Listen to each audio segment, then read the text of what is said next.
Pada zaman dahulu, menurut cerita Parahyangan itu ada sebuah pemukiman yang memiliki politik penuh dan kerajaan tersebut merupakan kerajaan yang berdaulat. Tentu kalian pengen tahu, simak videonya sampai selesai.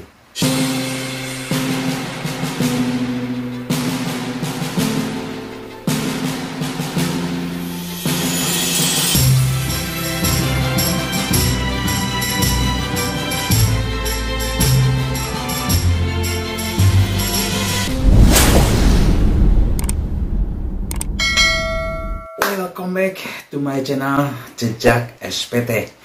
Terima kasih kalian sudah mengklik video ini dan semoga Allah memberikan keberkahan bagi kalian semua dan kalian semua tetap berada dalam keadaan sehat walafiat. Baik teman-teman semua, pada kesempatan ini saya akan menceritakan sebuah cerita atau legenda ataupun sejarah tentang sebuah kerajaan yang dimana kerajaan tersebut merupakan kerajaan yang berada di Tatar Sunda atau di daerah Jawa Barat, dan kerajaan tersebut merupakan kerajaan yang sebanding dengan kerajaan Sunda dan kerajaan Galuh. Tentu ya, pada kesempatan ini kita banyak mendengar tentang cerita kebesaran kerajaan Galuh ataupun kerajaan Sunda. Namun ada satu kerajaan yang tidak kalah penting hebatnya dengan kerajaan Galuh ataupun kerajaan Sunda. Kerajaan apakah itu? Tentu mungkin diantaranya kalian ada yang sudah tahu. Tapi bagi kalian yang belum tahu, tetap stay tune di channel ini.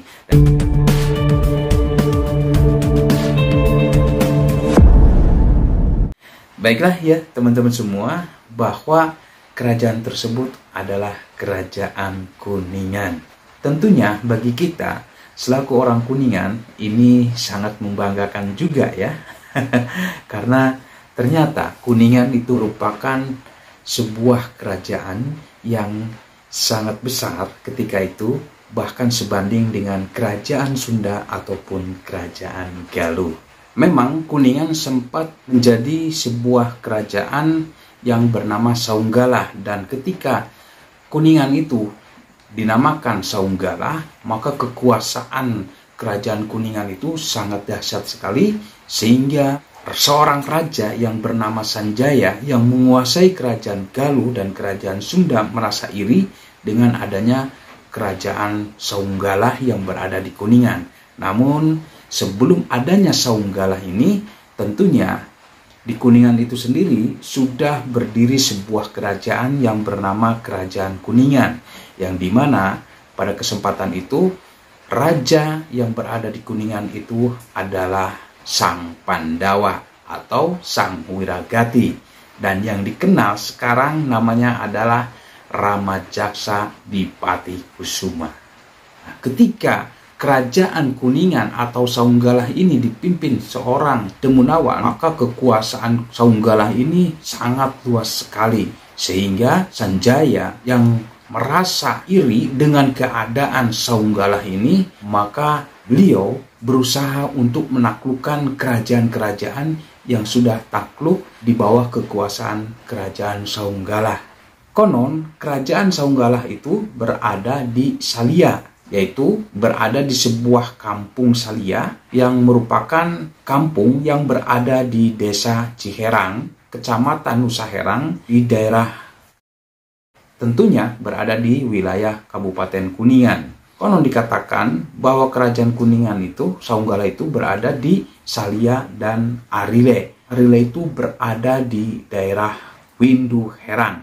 Dan di Windu Herang terdapat makam seorang raja, yaitu makamnya Sang Pandawa atau Sang Wiragati atau Eyang Ramajaksa Dipati Kusuma. Jadi teman-teman semua, bahwa atau Sang Wiragati itu merupakan mertua daripada Raja Demunawan atau Ranghyang Tangkuku, karena Ranghyang Tangkuku atau Sang Kuku atau Raja Demunawan itu menikah dengan putri dari raja yang bernama Sang Pandawa atau Sang Wiragati, yang putrinya bernama Sangkari. Jadi ceritanya begitu teman-teman semua ya. Jadi Eyang Ramajaksa ini mempunyai seorang putri yang dinikahkan dengan Raja Demunawan. Menurut Sri Chandra Patikusuma yang merupakan penulis sejarah Kuningan, bahwa Windu Herang itu sendiri sudah dikenal pada tahun 420 Masehi. Dan konon sudah dikenal yaitu seorang raja yang bernama Sang Wiragati atau Eyang Ramajaksa di Patikusuma. Beliaulah yang mengeluarkan ajaran Hasta Brata, yaitu 8 ajaran pemimpin yang bersih. 8 artinya maka lahirlah nama Windu Herang.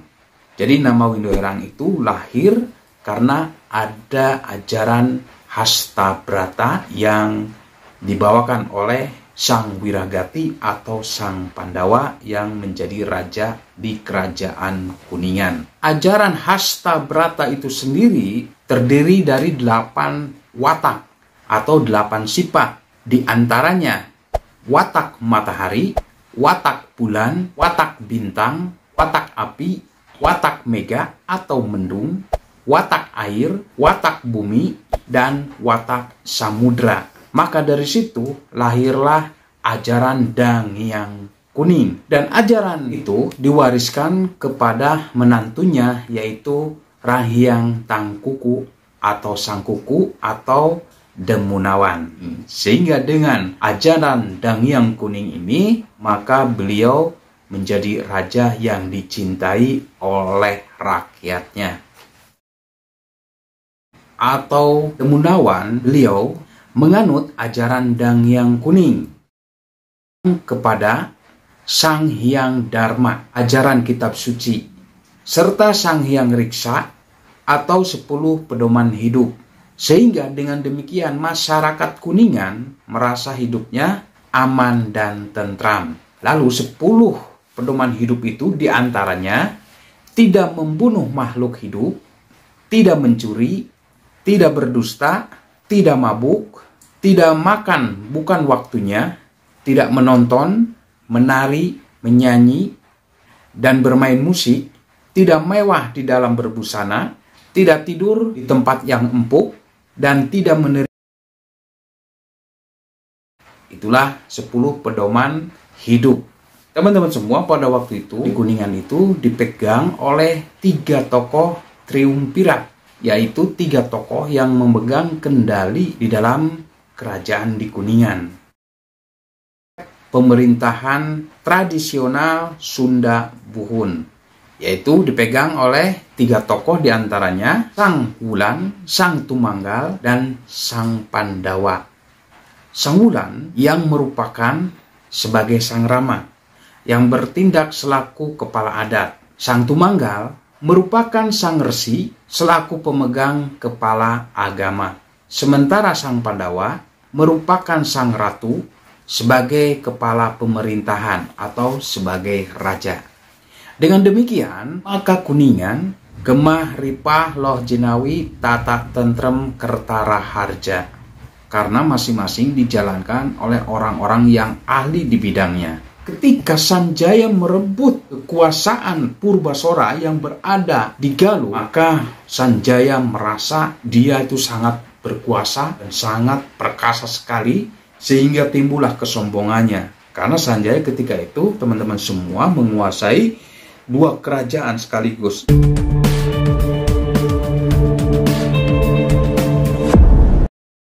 Kita cerita dulu tentang Sanjaya. Jadi gini teman-teman semua, kerajaan Galuh itu awalnya didirikan oleh Sang Wrete Kandayun. Wrete Kandayun ini mempunyai 3 orang anak, diantaranya Sempakwaja, Jantaka, dan Mandimiya. Harusnya tahta kerajaan itu turun kepada anak yang pertama, yaitu Sempakwajan. Namun Sempakwajan mempunyai kekurangan, yaitu giginya ompong, sehingga syarat untuk menjadi raja itu tidak ada. Dan yang kedua, Jantaka juga mempunyai penyakit yang bernama kemir atau turun bro, sehingga anak yang kedua juga, Jantaka, tidak masuk pada persyaratan menjadi raja. Sempakwajan menikah dengan Pohaci Rababu dan mendapatkan anak yang bernama Purbasora dan Demunawan. Sementara Jantaka atau orang yang kedul, dia mempunyai anak yang bernama Ki Balantrang. Dan Mandi Minyak belum punya istri. Mandi Minyak ternyata sangat menyukai istri Wacirababu karena sehingga dia sangat mendambakan sekali dan dia sangat kesal sekali dengan kakaknya karena bisa memiliki. Nah, di suatu saat di kerajaan Galuh sedang mengadakan pesta dan pesta itu sangat meriah sekali. Namun Sempakwajah tidak bisa datang sehingga yang datang adalah istrinya Wacirababu. Nah, kesempatan itu digunakan seorang Mandi Minyak untuk bisa mendekati Wacirababu dan bisa mendapatkannya dengan berbagai macam cara sehingga terjadilah perselingkuhan pada saat itu. Dan ayahandanya yaitu Raja Wretekandayun tidak mengetahui kejadian itu. Sementara Wacirababu beberapa ketika sedang diadakannya pesta sehingga terjadilah hubungan gelap antara sang Mandi Minyak dan Wacirababu itu berkali-kali. Maka Wacirababu hamil, lama-kelamaan semakin membesar kehamilannya, maka seluruh kerajaan gempar dan Sempakwajah merasa marah terhadap Wacirababu dan tentunya terhadap Mandi Minyak. Namun karena dia adalah seorang resi, seorang guru, maha guru, maka beliau memaafkannya. Namun ketika anak itu lahir dan dinamai Sena, maka anak tersebut diberikan kepada Mandi Minyak. Teman-teman semua, anak dari perselingkuhan tersebut dinamai Sena dan akhirnya Mandi Minyak dinikahkan dengan seorang putri dari kerajaan Lingga dan lahirlah seorang anak yang bernama Sanaha. Namun ketika Sang Wretekandayun meninggal, maka Sang Mandi Minyak diangkat menjadi. Akhirnya lama-kelamaan Sena dan Sanaha semakin besar dan akhirnya kedua anaknya itu dinikahkan antara Sena dan Sanaha. Anak keturunan Mandi Minyak, satu ayah beda ibu ya. Sehingga dengan demikian maka Sanaha dan Sena ini melahirkan seorang anak yang inilah kisahnya tentang lahirnya Sanjaya ya, merupakan anak daripada Sena dan Sanaha. Dan ketika Sang Mandi Minyak wafat, maka kerajaan Galuh turun kepada Sena. Sena menjadi seorang raja di kerajaan Galuh. Nah, Purbasora merasa bahwa tahta itu merupakan hak daripada dirinya karena Purbasora merupakan anak daripada Sang Sempakwajah yang merupakan anak pertama dari Wretekandayun. Jadi keturunan pertama dari Wretekandayun. Sehingga dengan demikian teman-teman semua, maka Purbasora merebut tahta kerajaan dari Sang Sena. Sehingga dengan demikian Sang Sena dia lari ke daerah Gunung Merapi. Nah, Sanjaya dia merasa dendam kepada Purbasora yang telah menggulingkan ayahandanya dari,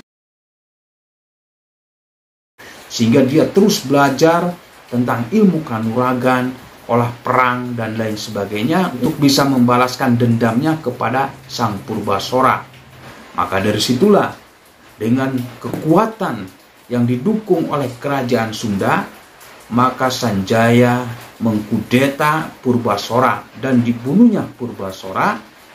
Dan akhirnya kerajaan Galuh dikuasai oleh Sanjaya. Merasa dirinya lebih hebat dari yang lain karena bisa menguasai dua kerajaan. Di satu sisi Sempakwajah dia merasa sedih bahwa putra pertamanya dibunuh oleh Sanjaya. Namun dia seorang resi sehingga dia bisa menahan untuk tidak terjadinya pergolakan. Dari situ Sanjaya bingung. Akhirnya dia mengangkat dirinya sebagai raja di Galuh. Namun kehadiran oleh rakyat ataupun para pejabat di situ, karena Sanjaya adalah seorang putra Sunda. Yang akhirnya dia kebingungan, maka diutusnya Patih untuk mendatangi Sang Sempakwaja di Galunggung untuk meminta agar adiknya Purbasora, yaitu Demunawan, diangkat menjadi raja di Galuh. Namun Sempakwaja menolaknya karena dia curiga jangan-jangan anaknya Demunawan juga akan bernasib sama seperti Purbasora. Akhirnya dia menolaknya dan dia menyindir kepada Sanjaya, kalau kamu merasa sakti, maka perangilah Sang Wulan, Sang Tumangga, dan Sang Pandawa. Kalau Sang Wulan, Sang Tumangga, dan Sang Pandawa bisa kamu kalahkan, berarti benar kamu itu sakti. Akhirnya Sanjaya merasa dirinya merasa lebih hebat. Diserangnya kerajaan Kuningan, dan disitulah terjadi peperangan antara pasukan dari Sanjaya menyerang. Namun akhirnya Sanjaya dikalahkan oleh Sang Wulan, Sang Tumangga, dan Sang Pandawa. Dan beliau, Sang Sanjaya, dikejar-kejar sampai ke perbatasan Kali di Kuningan. Yang akhirnya Sanjaya mengakui kekalahannya dan dia pulang kembali ke Galuh. Sang Wulan, Sang Tumangga, dan Sang Pandawa datang ke Galunggung, dan akhirnya Sanjaya pun dipanggil untuk datang ke Galunggung. Akhirnya Sang Sempakwaja mengangkat Sang Pandawa menjadi guru haji di Layuwatang, dan anaknya Demunawan dijadikan raja di Kuningan, yaitu di Saunggala. Nah, disitulah teman-teman semua cerita bagaimana pasukan Kuningan, Sang Wulan, Sang Pandawa, dan Sang Tumangga yang bisa mengalahkan pasukan Sanjaya yang begitu hebatnya. Akhirnya di situ berdirilah kerajaan Saunggala, yang menjadi rajanya adalah Sang Demunawan atau Sang Sewakarma, atau nama gelarnya Ranghyang Tangkuku atau Sang Kuku. Sehingga dengan ajian Danghyang Kuningnya dan 10 pedoman hidupnya itu, maka rakyat Kuningan merasa sejahtera, aman, tentram, dan kekuasaannya semakin melebar. Yang akhirnya Sanjaya merasa cemburu dengan kehebatan Sang Demunawan, dan akhirnya dia pun mengutus patihnya untuk menyelidiki bagaimana keadaan Sang Demunawan yang begitu hebat sehingga bisa menguasai yang begitu luasnya, mengabdi kepada kerajaan Saunggala. Nah, akhirnya di situ Sanjaya tanpa tidak sadar dia mengakui bahwa kebesaran atau kehebatan kerajaan Saunggala itu, sehingga dia merasa cemburu ya. Itu artinya bahwa Saunggala merupakan sebuah kerajaan yang sangat besar. Nah, di situ ceritanya teman-teman semua. Jadi hebat kan? Sebenarnya Saunggala itu merupakan kerajaan yang besar, yang bukan pada waktu itu bukan merupakan kerajaan di bawah kerajaan Galuh ataupun kerajaan Sunda. Nah, itu cerita dari saya tentang kehebatan Kuningan pada zaman kerajaan Saunggala dan sebelum Saunggala ya. Kuningan itu sudah sangat terkenal sekali, yang dipimpin oleh seorang raja yang bernama Sang Wiragati atau Sang Pandawa, lalu diteruskan dengan Sang Sewakarma atau Sang Demunawan, dan nama gelar lainnya adalah Ranghyang Tangkuku. Oke, terima kasih kalian sudah menonton video ini sampai selesai, dan semoga ini bermanfaat dan bisa menghibur untuk kalian semua. Saya ucapkan Assalamualaikum warahmatullahi wabarakatuh. See you next time. Dadah.